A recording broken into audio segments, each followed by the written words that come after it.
the Philippine Recruitment Agency in coordination with the Saudi Recruitment Agency. Responsibilidad ng ahensya natin sa Pilipinas at dito sa Saudi Arabia na ipaalam kay employer ang pagdating ni worker dito sa Kingdom of Saudi Arabia. Letter B, the employer and his family member and the HSW shall treat one another with respect and dignity. Kailangan sa employer at ang kanyang buong pamilya, ganoon na rin sa worker, ay tratuhin ang isa't isa ng may respeto at dignidad. Letter C, the HSW shall work solely for the employer and his immediately household. Kailangan magtrabaho si worker ng buong puso at ialay niya ang trabaho niya sa pamilyang kanyang pamilya niya dito sa Saudi Arabia. Letter D, the employer shall not deduct any amount from the regular salary of the household service worker. In case of deductions, for lawful reason, such deductions must be reflected in the HSW payslip. Nakasaad dito na hindi maaaring bawasan ni employer ang sahod ni worker, maliban na lang kung meron siya makatarungang dahilan. At kailangan nakalista ito sa payslip ni worker. Letter E, the employer shall pay the cost of the household service worker's residence permit, ICAMA, exit re-entry visa, and final exit visa, including the renewals and penalties resulting from delays. Nakasaad dito na sagot ni employer ang lahat ng gastos sa ICAMA ni worker, exit re-entry visa, at final exit visa. Kalakip nito ang renewals at penalties dahil sa delay. Kailangan sagot niya rin ang gastos dyan. Letter F, the passport and work permit ICAMA of the worker shall remain in his/her possession. Kahit nakasaad dito na kailangan ang passport at ICAMA ni worker ay mananatili sa kanyang pangangalaga.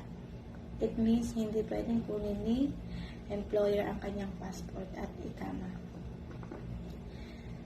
Letter G, the household service worker shall be allowed to freely communicate with his/her family and the Philippine Embassy consulate on his/her personal expense on account.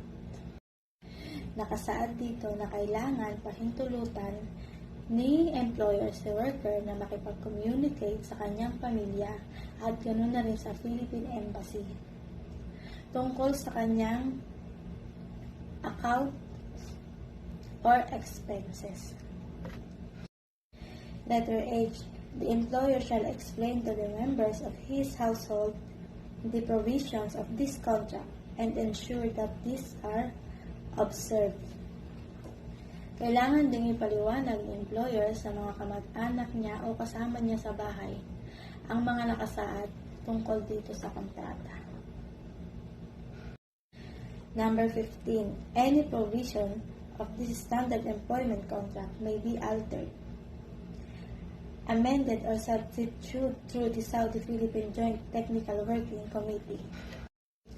Ang lahat ng nakasaad sa probisyon ng kontratang ito ay nakapasa sa Saudi-Philippine Joint Technical Worker Committee.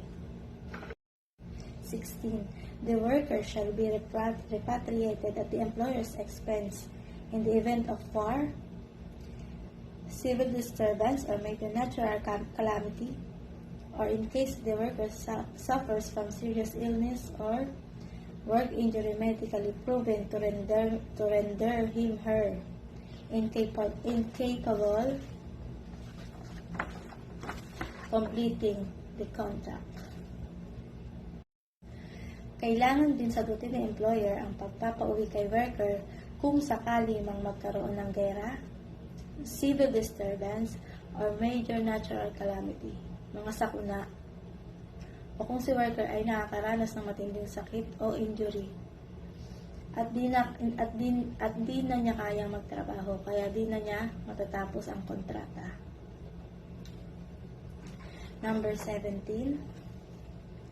After the expiration of the contract and the HSW decides to return in the Philippines, the employer shall present the bank statement of the HSW to the Saudi Recruitment Agency, and the employer and worker shall then sign a final settlement. Such bank statement and proof of settlement may be submitted evidence in the Philippines and in the KSA. At kung ang kontrata ni worker ay napasuna at kinakailangan niya ng bumalik ng Pilipinas, kailangan pumunta ng employer at ni worker sa Saudi Recruitment Agency para ipakita ang mga ebidensya tulad ng bank account na pinagawa niya para kay worker or payslip. Kung hindi man niya napagawa ng bank account si worker, pwede naman ang payslip.